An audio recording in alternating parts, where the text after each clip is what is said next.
Bagi generasi tak sedar dan lupa elok diingatkan kembali sejarah lama, tata cara, tata sosial jauh maksud tapi seakan sama. Kritikannya membina boleh diguna tujuan untuk menambahbaikan sesuatu bangsa. Penggunaan gaya bahasa dan pemilihan kata tidak boleh dipakai ikut suka.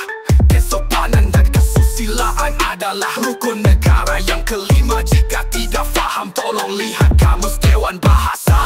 Menembak dengan pistol menggunakan tangan, gerakan minda dalam otak untuk mengawal. Mata teliti, pandangan tepat ke sasaran. Jika kita bersatu amat mudah menentukan lawan.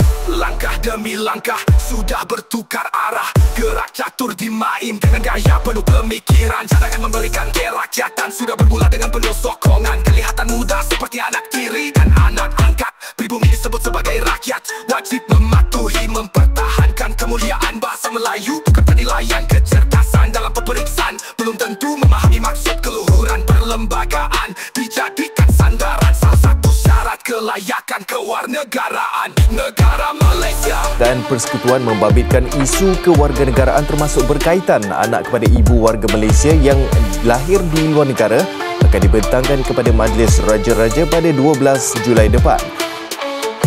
Menembak dengan pistol menggunakan tangan, gerakan minda dalam otak untuk mengawal. Mata teliti, pandangan tepat ke sasaran. Jika kita bersatu amat mudah menentukan lawan.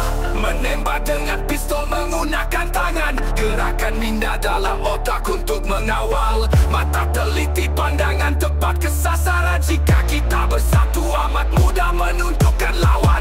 Langkah demi langkah sudah bertukar arah. Gerak catur dimain dengan gaya penuh pemikiran. Cadangan memberikan kerakyatan sudah bermula dengan penuh sokongan. Kelihatan mudah seperti anak tiri dan anak angkat. Pribumi disebut sebagai rakyat, wajib mematuhi mempertahankan kemuliaan bahasa Melayu. Bukan penilaian kecerdasan dalam peperiksaan, belum tentu memahami maksud keluhuran perlembagaan. Dijadikan sandaran salah satu syarat kelayakan kewarganegaraan negara Malaysia. Yang nak mohon warga negara tu boleh berbahasa, bahasa rasmi, bahasa pertuturan negara berkenaan.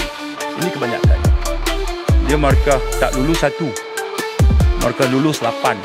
Menembak dengan pistol menggunakan tangan, gerakan minda dalam otak untuk mengawal. Mata teliti, pandangan tepat ke sasaran. Jika kita bersatu amat mudah menentukan terlebih dahulu, bagaimana yang saya fikir begitu, sebelum dapat diluluskan, supaya perkara-perkara yang saya bangkitkan ini dapat diteliti semula dan juga ditambah baik.